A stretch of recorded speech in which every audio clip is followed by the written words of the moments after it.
Little trivia for you guys. The first interracial marriage, the one that got pushed to turn all the laws around. What was the combination? Or first interracial kiss on national television. Once again, what was the combination?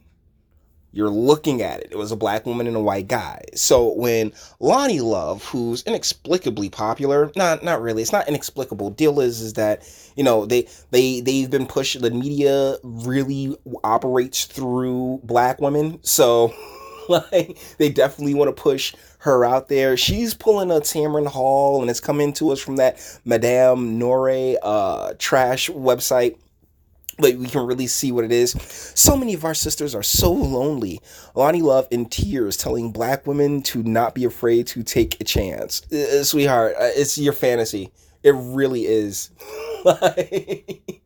One of the things that really blows my mind, particularly when it comes to the black community, and I have another video on deck about that, is how they want to use like individuals as a base for the entire thing, the entirety. Well, because she was able to do it, you'll clearly be able to do it. Bull and shit. Okay, like seriously, like when you're talking about people in the Hollywood sector, in the entertainment industry, no, that is not real life. That's not the real world. So why anybody will listen to these folks is beyond me.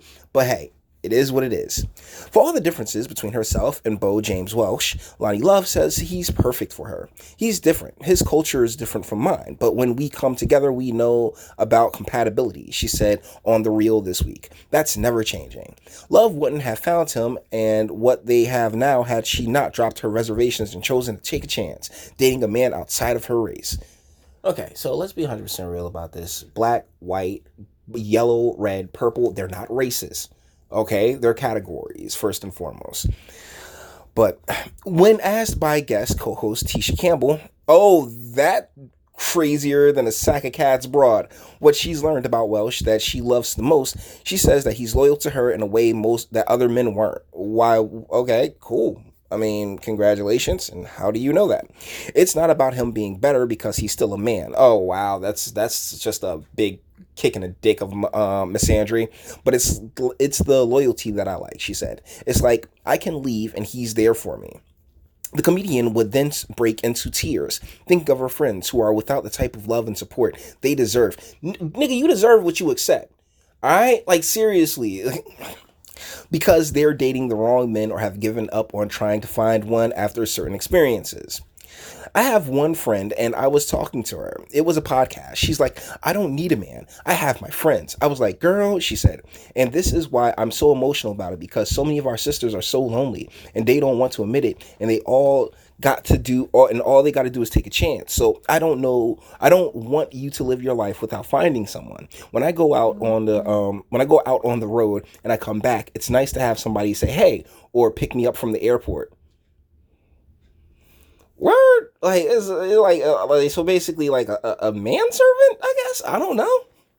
Campbell admitted, I miss being in the arms of a man. I really do. That's one of the things. It's like I just want to lay my head on a man's chest. I miss that. I do. That one was like, yo, like Tisha Campbell went nuts, yo. Dwayne Martin was like, yo, we about to go out here and party. Like, seriously. Love responded by saying, and that's the thing that you deserve. No, she don't. Hold, how do you know? Like it's that hive mind mentality that a lot of women have, where it's like, oh yes, girl, you deserve the world, you deserve it all. Does she? What life choices did she make that got her in the position that she's in? You deserve where you at.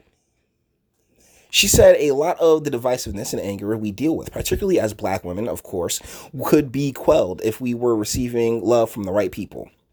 You need to go out and find it. That one person that makes you feel good, she said as the camera panned to a black woman in the audience in tears with her. That one person you can turn to when you have a bad day. You don't have to turn to your girlfriends or your mama. You turn to that one person, he understands and looks in your eyes, and that's the one you keep. And I don't care what color he is.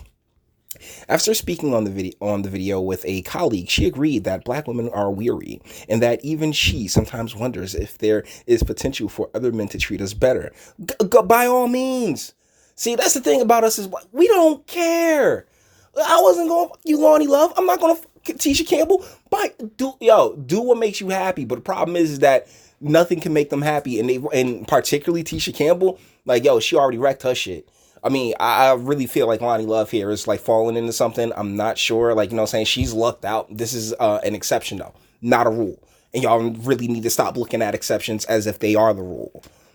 I've heard that many a time from friends hurt by men who lied about having girlfriends, wives, and children in other places. I also wonder though. Give me a moment. Getting sick, guys. I also wonder, though, if Love's stance comes from the fact that she is happy now. When she wasn't in a relationship, she didn't give the impression on the show that she was missing out on anything. So I do find it interesting that she's pushing others, including her friend, to take a chance because she's happily in love. I find there are many booed up people, speaking as a booed up individual, who feel the need to try and find a match for their friends or inadvertently encourage them to do things different from those people who can end up happy as they are. Oh my goodness. Okay, it's one paragraph left. I feel like this is going a little bit long. Nevertheless, I see the sincerity with which Love speaks, as well as the tears of the black woman pointed out in the audience. Perhaps the star felt like she was whole when she was single and dating the wrong men, but now that she feels she's found the right one in a white man, she sees what she missed out on and wants to encourage her sisters. There's no harm in that. Once again, exception, not rule. Secondly, he more than likely still ain't gonna marry her ass. Thirdly, you should it's that companionship, and these are things that guess what you could have secured a long time ago had you chose better in your younger years, ladies. Like if you chose better 20 years ago, you wouldn't be in a position that you are right now. But hey, you're sitting there, she in tears because oh my goodness, I never thought I'd have another penis inside me again, you know. Oh my goodness. With that being said, I'm not against anyone doing what they feel the need in order to get to their happy ending. That's the thing. It's never over until you're in a casket. Remember that. Because truly, it's hard out here. So if it's love, route, or changing the types of men in general who you tend to be drawn to and hurt by, you've got to do what will bring you happiness, and only you know what that is. Unfortunately, ladies, because this is in Madame Nior. No, you don't. Like, seriously, you don't. You know, you're just guessing. Like, ladies, when y'all sit there and make these assumptions and make these choices that you make 10 times out of 10, you're guessing. And usually when you get it, you're like, oh, man, this sucks. This isn't great. Now, I don't know about her history or anything else like that. She's a big girl, so she was probably out there for a while. And my man, more than likely, not to be a jerk, but my man's just like, yo, he's slinging it right now because it's wet and warm. And, yo, but as far as like long term, like these are things like left to see, because if they end up not working out, oh my goodness, it's going to hit her a million times worse because she had it slip right through her fingers. But either ways, guys, this is just ridiculous how first and foremost, as black men, sis, go ahead, have fun. Don't care. Yeah, like you're not my rib. You're not my child. You're not my daughter. You're not those things that you swear I should see you as. Like, oh, that's my sister. That's my mom. No, you're not those things. You're just another random broad. So go do whatever the hell you want. That's not my concern. But to sit here and be like, oh, well, because black men, the black men, no, as a black man, hell no, I ain't messing with your ass. I mean, he like the weave. He like how expensive and shit you are. But honestly, for the rest of us, the juice ain't worth the squeeze, sweetheart.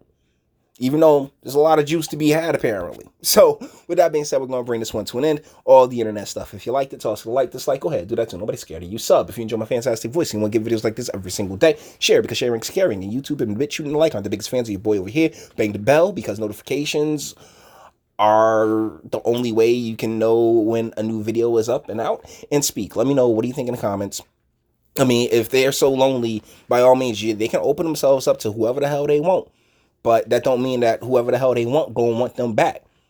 Like I said, Lonnie Love, congratulations to you. You lucked out. I hope it lasts for the until one of y'all dead. But because that is what a relationship is, right? Like until one of us leave this earth, But we'll see what comes of that. But if you have any comments, that's what I have a comment section for. Until the next one.